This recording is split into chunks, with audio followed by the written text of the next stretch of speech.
Yo, what up? This is Mike Brown, and this is The Art of Letting Go. Today, I have a special guest in the building. We don't know each other at all. Not at all. You reached out to me, and you told me you wanted to be on the podcast because you had a story to tell. Yes, sir. And just in the little amount of time that I've talked to you, I'm excited to talk to you. Okay. Because, yeah, man, I feel like you do have a very unique story. But do you mind introducing yourself to the people? My name is Brinan Weeks. I'm 35, and I am recently divorced. Okay. How you feeling today? Mixed emotions. Had a productive day at work, but just, the cycle of intrusive thoughts and the added weight of coming on this show. I've had a lot on my mind. Yeah. Well, I appreciate having you here. Thank you, sir.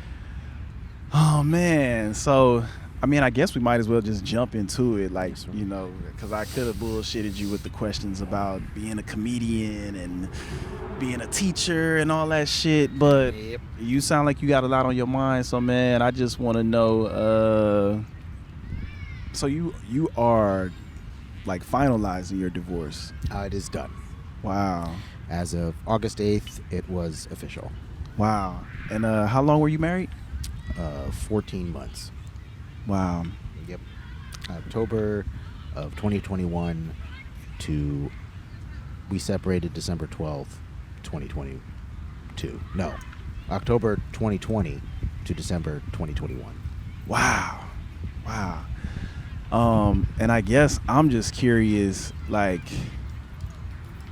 how do you well first starting out, like what made you want to get married? Like, did y'all date prior to getting married, or like how long were y'all dating before getting married? We dated for 10 months before we got married. Okay. I met her in January of 2020, and it was just off to the races. I met her, and then we basically started spending all of our time together.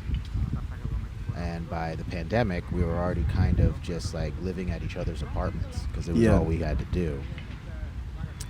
And we basically were together most of the pandemic. Yeah. Is that what inspired you to marry her? No, I wanted to make up for cheating on her. Wow. Yeah. Wow. Yeah. And she went for that. Yeah. Wow. Yeah. That's the So crazy part. that was enough. That's a trip. But she eventually just didn't let it go. She kept bringing it back. Yeah. And she wanted to be heard. And I was sorry. That's why I wanted to marry. I wanted to make up for it. I wanted to be the man she thought I was before the cheating. Yeah. Because I was doing pretty good. She had no idea I was cheating. Yeah. I did so good at hiding it. I'm curious to know what made you cheat. It was something that I just did. I've done it before in previous relationships, and I'll never do it again after this because just the horror of her discovering and the shame and guilt that I felt afterwards about my actions, I think has really kind of transformed me as a person. Damn.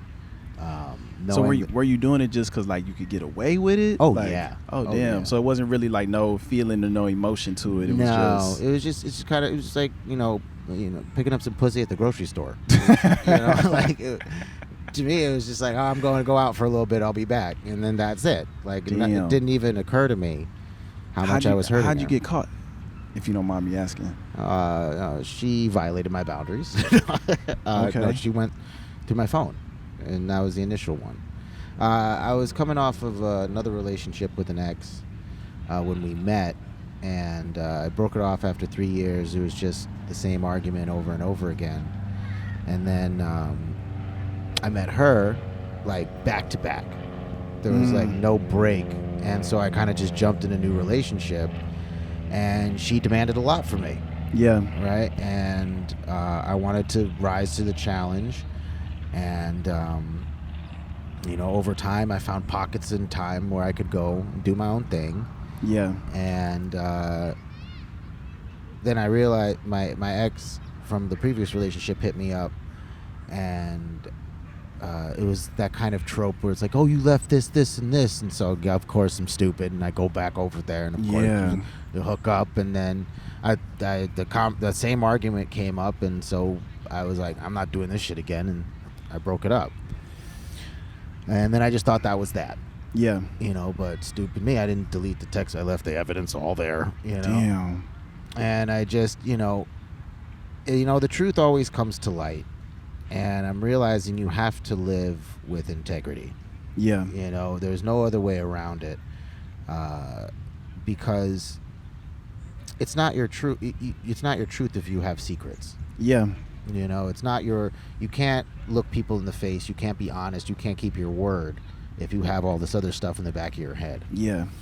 And so it's just been the past 9 months have me just been unpacking as much as I can from this relationship through my art form of comedy, writing sketches, doing shitty little TikTok videos, just like whatever I need to do to just unload whatever burden I have. Yeah. In order to be able to move past it. So I've been just trying to let go. Yeah. As much as I can. Something you mentioned that I kind of want to go back to was that you didn't really have any time in between relationships, and I used to be like that too. Mm-hmm. But is that how you've like normally been within relationships, like kind of just bouncing around? Yeah. I'm a serial monogamish person. Yeah. Right? Where it's like I like having a person to come home to. I like having the good morning text. I like having the check-in. I like having a scheduled kind of relationship. Yeah. And it's just been, you can't, as a man, we experience scarcity all the time. Yeah. Right? When you're single, it's the worst.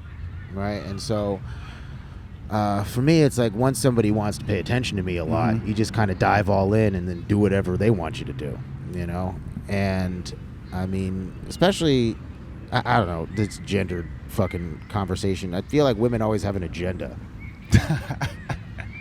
Like they always have a scheduled time with you, being like, okay, so when are we going to become official? When is it going to be exclusive? I feel like, and I say that as people in general because I'm gay. Okay. I'm part of the LGBT community, Mm-hmm. or whatever label you want to put on it. Mm-hmm. I'm attracted to men, Mm-hmm. and I find the same thing with men as well. Mm-hmm. But I think my question I wanted to ask you was, is there a fear of being alone? Yes, totally. Yeah, Totally. Where do you think that comes from? Because my parents were together for 35 years. Mm. They were together. My mom held my dad as he went to the next life. Oh damn! I'm sorry to hear that. So, I mean, for me, it was like I've always wanted that kind of story. And my parents' marriage was pretty okay. I mean, my dad worked 2 jobs, so he didn't have to be at home with us. But he provided food. My mom took care of the house, and I've always kind of wanted a similar dynamic where it's just they knew they needed each other in order to raise a family. Yeah. And they gave me and my siblings a great life, and I've always wanted to kind of return the favor in my own life. Yeah. And I've struck out in every relationship, and to be honest, I don't want kids. And that's another thing. That's a big divisive point. And then it's kind of like, well, why be in a long-term relationship if you're not going to do the end result? But I don't know if that's the end result for everybody. Because, I mean, I know people that have been married for 20 years or plus Mm-hmm. and don't have kids and shit. And they make that agreement. I think it's a matter of man, communication is important as fuck. Oh, yeah. But, man, there's so many things, especially with myself and unpacking who I am as a person. I'm really impulsive. Yeah. And I make really rash decisions, and I don't think things through, and I'm reckless and irresponsible, and I do whatever I want to do in the moment. And I kind of just been living my life flying by the seat of my pants. And what's scary though? Yeah. is that you're conscious of all this shit. Oh yeah. Oh yeah. And I'm curious, like, being, cause I mean, you sound self-aware as fuck. Mm-hmm. So it's like, how do you pull yourself out of that loop? By staying busy. Yeah. Staying busy, having projects, working on things. My mind needs to be active. Yeah. And engaged fully. And I mean, throughout, when confronted with, okay, let's rewind. You can cut this part off while I'm thinking. Yeah, no, it's all good. Okay. I really need to start paying to astrology signs a lot more. And it's funny because I was gonna ask you, what's your sign? I'm a Virgo. Ooh. See, and that's the reaction that I always hear. Ooh. I always hear that reaction. No, my sister's a Virgo. My best friend is a Virgo. Mm-hmm. But and my first ex was a Virgo, and my last, and I won't say my ex, but my first partner was a Virgo, and my last partner was a Virgo. Okay. And I got out of a relationship very fast. Right. Okay. Y'all are great friends, great siblings, but partners for me not so much. Okay. What was her sign? What's yours? Mine is Libra. Okay. One of my best friends is a Libra.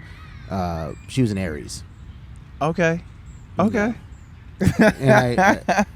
And I'm realizing that, like, when those percentages are pretty on point. They are. Right? We had like 30% success rate, and that's exactly what happened. There's just really, we didn't really pass the test in terms of compatibility, and we forced it. That's the thing. Yeah. I always felt like a lot of the theme of our relationship is we could beat the odds. Yeah. If we just believed. Damn. And in the end, it was that pressure that kind of got us into the toxic cycle in general. Yeah. And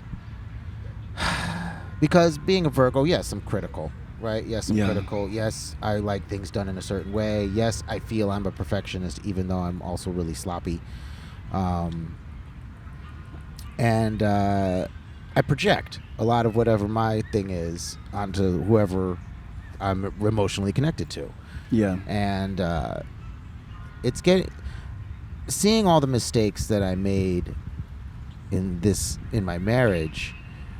I realized I could have just chilled the fuck out and just let her talk, but I could not at all just be continuously shamed for my cheating. Yeah. It became a point where it was like that was, no matter what the conversation was, if it turned into an argument, it would immediately go to that. Yeah. And you said the reason you married her was because of the guilt you felt. So how it happened, we got into a fight. I found out she was talking to somebody else, I think, and I told her that I found things. And stupidly, I left my laptop at her house. And she went through my laptop afterwards and found a bunch of old messages that I thought I deleted off my phone. Because at that point, I was done with cheating. I didn't do any, and it all came out. And she lost her mind and ended up having to be checked in, so to speak. Wow. And I was devastated because I thought I left it all behind. Yeah. You know? And so when she got out and I saw her for the first time, something died in there. And I felt wholly responsible for it. Damn. And I went to her apartment, and for about 5 hours, she went through every DM, every text message, and I told her everything. I told her every single thing, my whole history about it, what my thoughts were during the process, the days, the times, everything, who they were. And I was completely honest with her. And then I stood up to leave and grab my stuff. And she said, "Wait, just stay with me a little longer." And I was like, well, what do you want from me? And she took like a moment, and she was like, more commitment. And this is a moment in time. This is the moment in time that I didn't even feel like I said this. It was like a third person said this. Because I heard the words, "So would you marry me?" come out of my mouth. Come out of my mouth at that moment. And she looked at me dead in my eyes and was like, yes. What the fuck? And then I said that in my head. What the fuck? I said, what? And she said, yes. And I was like, right now? She was like, yes. And I was like, you want to go to Vegas? And she was like, yes. It's like, let's get the dogs. Let's go to Vegas. And we drove to Las Vegas at 2 a.m. and went to Caesar's Palace and checked in and called a few wedding chapels, and we found there was a guy who would come to us. Wow. And we got married in the front of Caesar's Palace across the street from where my parents met at Bally's Casino, October 24th, 2020 at around 7 p.m. I bought a white shirt from H&M. Right? We were in our sneakers, and we bought bow ties for our 2 dogs. Yeah. So they were our bridesmaids. And we got married. Wow. Wow. Yeah. And I think the happiest I have ever been in my life was about the first 3 months of that marriage. I think that we truly loved each other for those couple of months. Yeah. Where it felt really honest and pure, and we were doing the work to be something. And then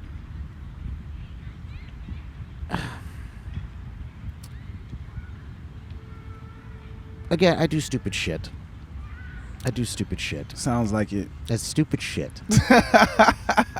And I could just never, it was always something new. Yeah. Right? It was always something.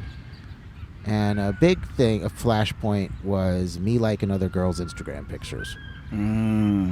Which is crazy, because half the people I was cheating on her with weren't even on my Instagram, which is it's just, what? Do you think I'm going to just leave that around? And so, like, that's insane. See, talking about it, it is insane. Yeah.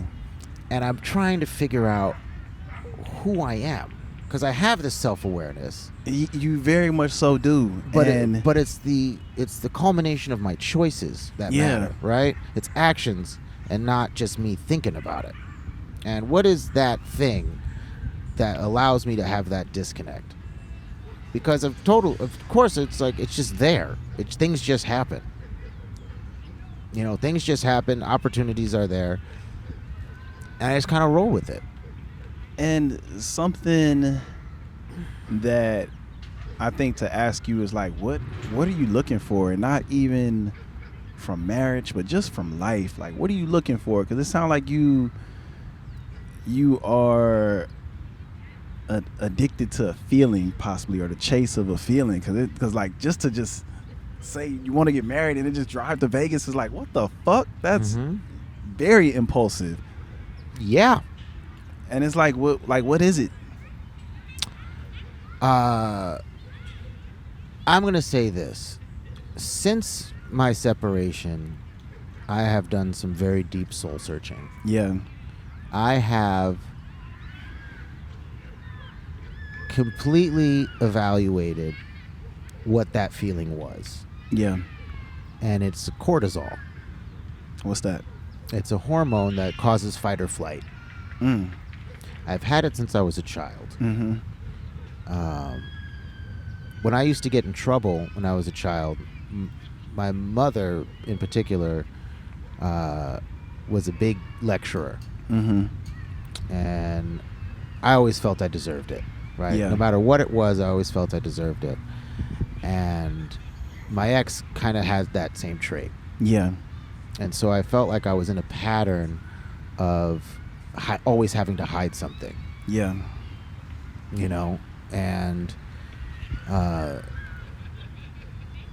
it's been finding out who I was versus what I'm thinking about now. It was I was in lizard brain Yeah. most of the time. I was in survival mode. Yeah. It was always, when is the next argument coming around the corner? And whether or not it was caused by my actions or not, to be in that position of being in that childhood self of being yelled at for doing something wrong was constant. Yeah. And that makes me want to ask you, how are you healing not only from this relationship, but just from the shit you experienced in your time of growing up? You know what I mean?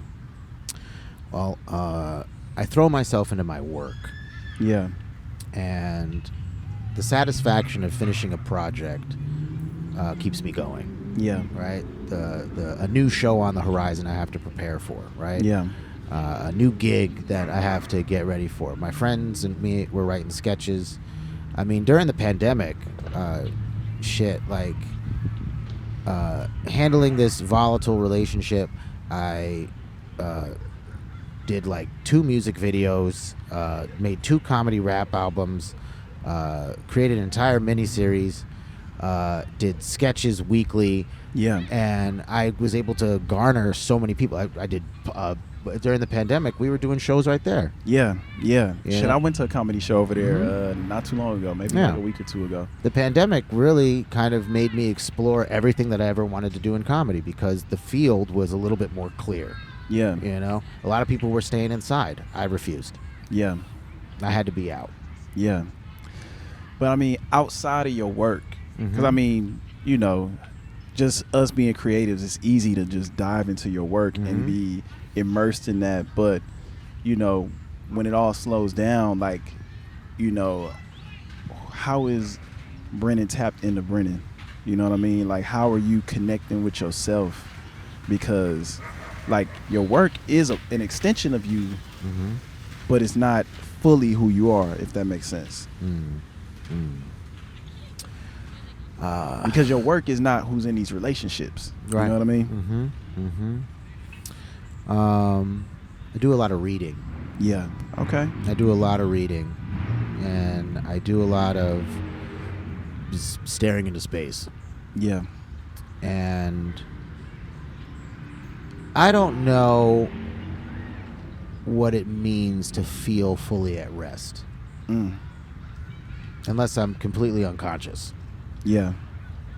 And with that kind of being my MO, right? Just I operate at like 5 RPMs. Just my brain just works that fast. I can't stop it. It's just what it does. Yeah. And I started listening to a lot of binaural beats. Okay. I've been trying to do that. It's probably my main soundtrack, is trying to figure out what that means. How do I get my brain waves in alignment? Yeah. Right? You ever tried therapy? Oh, I'll get into this. Okay. Okay, I'll get into this. You would just open up a can of worms. So, Yeah. Okay. I have been through 4 therapists. Wow. Since the pandemic. Wow. And they all left for private practice. Wow. So I have abandonment issues on top of everything Damn. else. And so I've always had to retell this same story. I've always had to keep coming back to, why do I feel this way? Mm-hmm. And it's always catching the therapist up. Yeah. Right? And, you know, and I feel like therapy is somewhat overrated, because a therapist is a friend that you pay to not have an opinion. I do understand what you're saying, and I don't know if I consider that person a friend, because I know that I'm paying you, so I understand that what I'm saying has zero to fucking do with you, meaning the therapist. Because with a friend, at least for me, I don't like to unload on my friends Mhm. because I know they have their own shit. Mhm. But with this person, I don't give a fuck about their feelings, Mhm. none of that shit. So Mhm. I unload. Mhm. And I'm not, like, for me, I'm not looking for anything from the therapist. I'm not looking for them to give me any advice or tell me anything. Mhm. I just got to hear my shit out loud Mhm. so that I can hear that shit, process that shit, and either dive deeper into it or, like, remove it, you know? Mhm. Because sometimes you may say something out loud and that shit might not make no sense at all. That's what I'm Mhm. saying. Like, you seem like a pretty conscious, self-aware person. So, Mhm. like, hearing some of that shit out loud, Mhm. it might make you say, what the fuck? Yeah. Yeah. You know? I smoke cigarettes, right? Yeah. I smoke cigarettes, and it's interesting when you're out and about, you meet somebody random Yeah. on the street, and I'll just start saying some shit to people. Like, Yeah. I'll do street therapy. Yeah. Right? I'll Yeah. just surprise somebody in their day, just kind of like this, being Yeah. like, you want to hear what I'm going through? And it's just, hey, how's your day going? I'll be like, awful. I'll just Yeah. immediately unload on the most random person. Yeah. And I always find it very entertaining because for me, I need to find the funny. I need to find out why my life is so funny. Is comedy therapeutic for you? I realized that you cannot do that because the audience, if it's an audience, it's different than me just, verbally verbally dumping on people that I Yeah. But for an audience, you have to curate what you want to say in a way that they can enjoy your performance. Yeah. Right? Some of my funniest material, I think, is when I am honest, but it's because I thought about it. When it comes to the street therapy idea, I mean, I say some wild shit sometimes. But Yeah. getting it into an audience format, it's like, oh, this person is unhinged. Like, that's different. Comedy as therapy only works if you get the laugh. Because if you're just going up there and saying stuff just for your own benefit, the audience is going to know. Okay. That makes sense.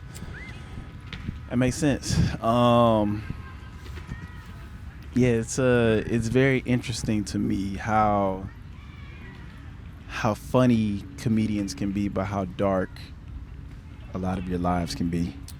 Yeah, that's the whole the masks, right? The masks of happiness and sadness, and you just put it on because it's entertaining. You're there to give yourself to people, Yeah. right? Whatever this need is to be the center of attention. You're giving your energy away constantly. Yeah. And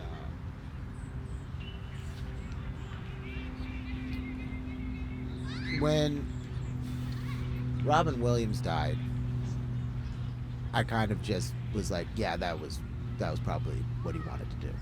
Damn. He was thinking about it for a long time, When Jack Knight, who recently just passed, like, he made it to the top, man, and he didn't want to get old. Damn. That's what I'm assuming. Do you want to get old?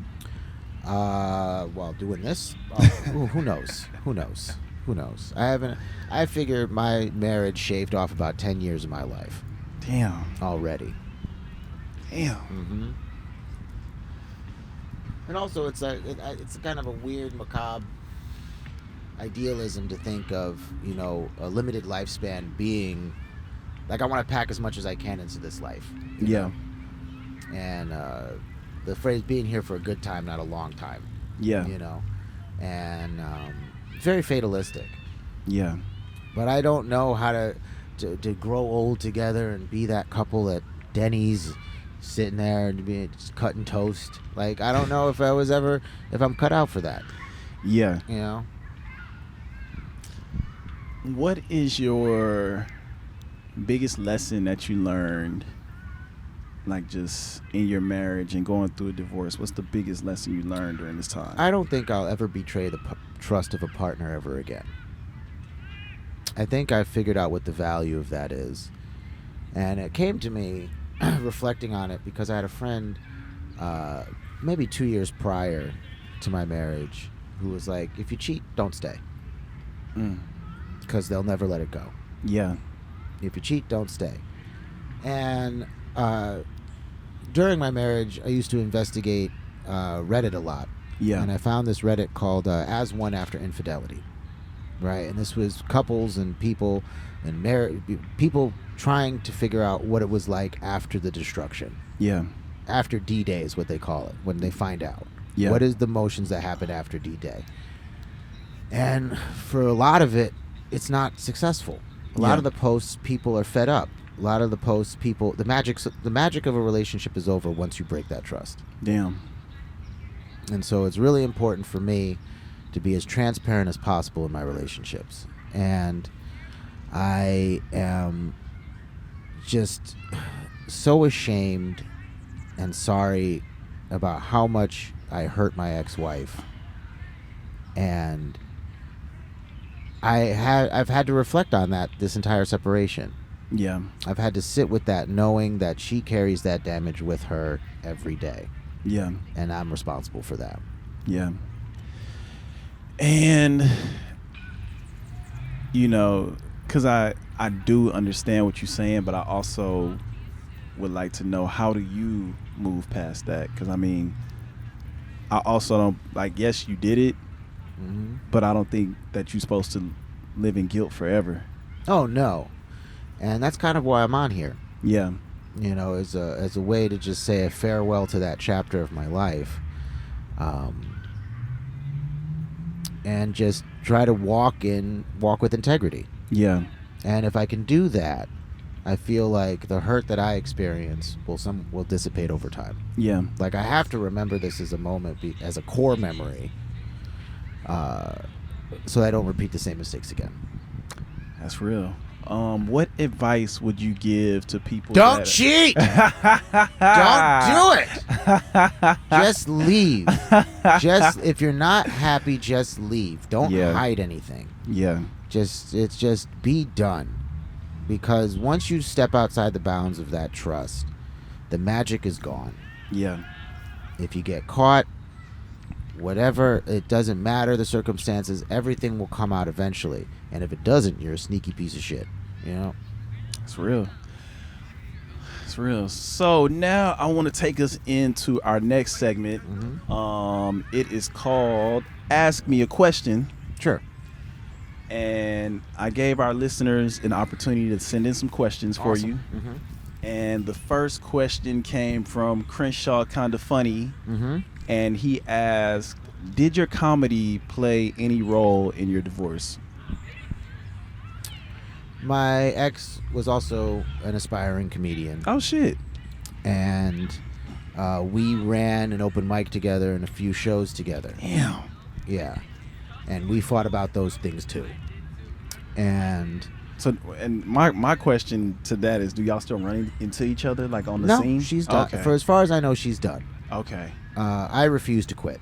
Yeah. Regardless of what the circumstances in our relationship, my comedy is separate from my relationship. Yeah. Now I've been doing it way too long to feel like I have to give up on that dream. Yeah. Right. So, the role of my we used to have jokes about each other. That was fun. We used to put all of our dysfunctionality on stage. Yeah. And try to make jokes out of it, because that was a way for us to cope. Yeah. You know. I mean, I would just go up there and be like, yeah, old ball and chain, you know, like it's the same shit. Yeah. Oh, who's this guy? Oh, hello. Hello. What are you doing? Is he going to come into frame? Yes. Right. Hey. That's funny. Sure. Thank you, Crenshaw, for that question. Thank you, Crenshaw. Our next question comes from All That and a Bag of Chips. And the question is, what advice would you give to someone dating someone who's going through a divorce? To be gentle. Yeah. Also, why? You know, the divorce is interesting. Hey, what's up, dude? Yeah. It's called The Art of Letting Go. Check it out. Yeah. Advice to give someone who's going through a divorce, or dating somebody who's going through a divorce, is to let them be who they are. Yeah.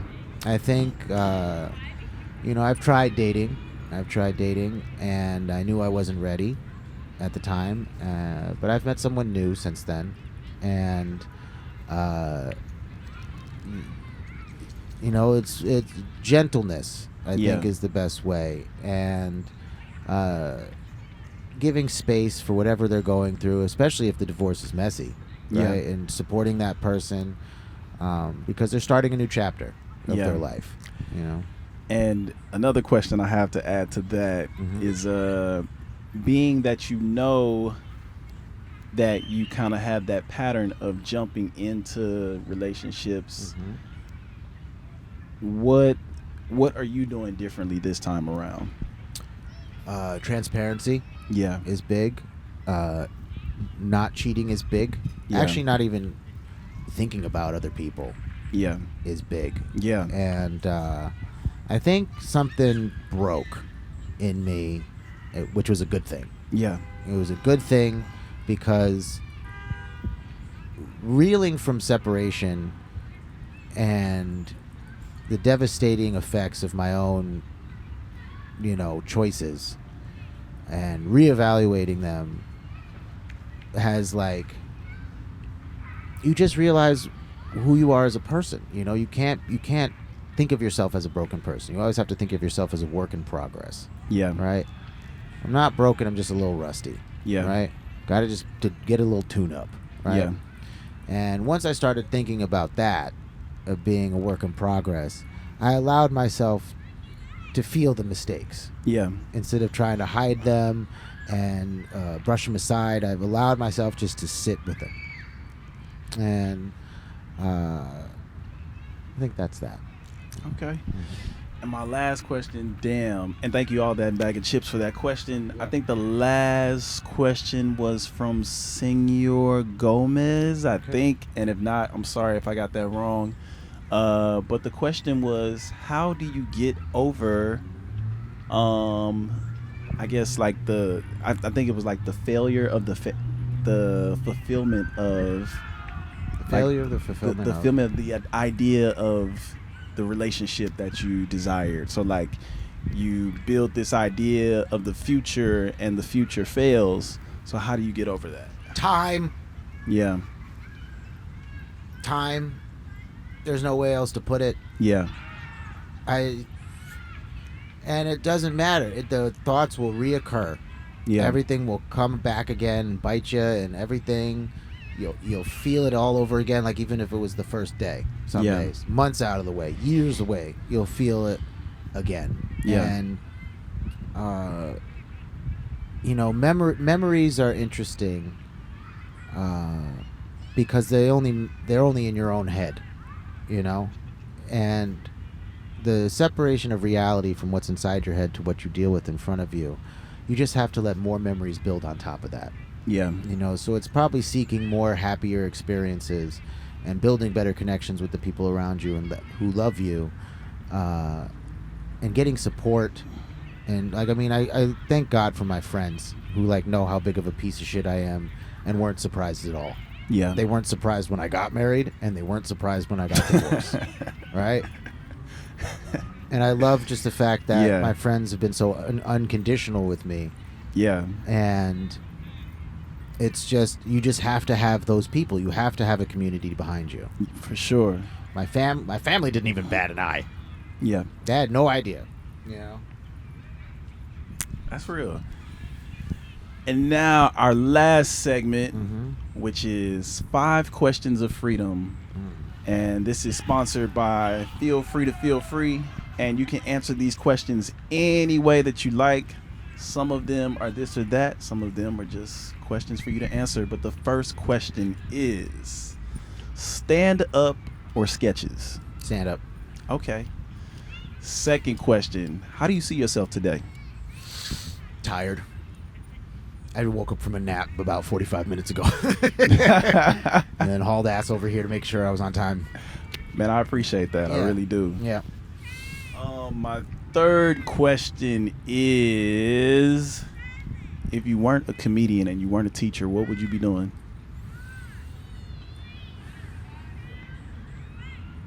I don't know.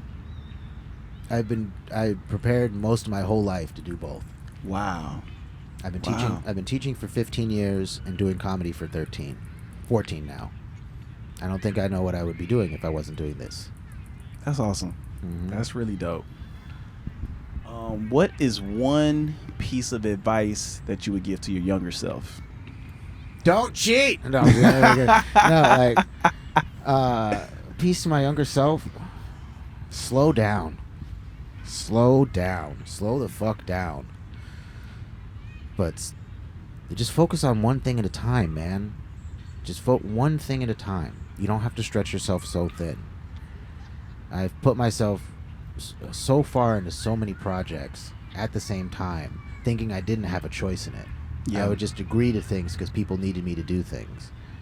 And you can't do everything all at the same time. Yeah. And I just wish I could have told my younger self that pick one thing and you'll be fine. Don't think you have to have so much pressure on you. That's what's up. And the last question of this segment is, what is a reminder that you would give to your future self?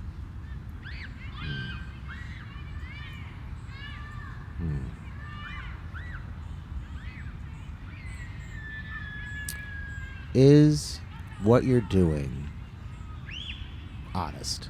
How are you living honestly?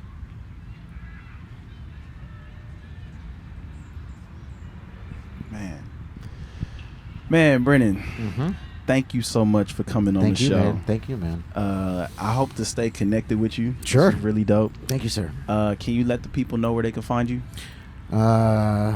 Instagram, TikTok, Facebook, Brinan Weeks, BRINANWEEKS. That's what's up. Man, thank you for being on the show. Thank you so much. Thank y'all for listening. Mm-hmm. This is Mike Brown, and this is The Art of Letting Go.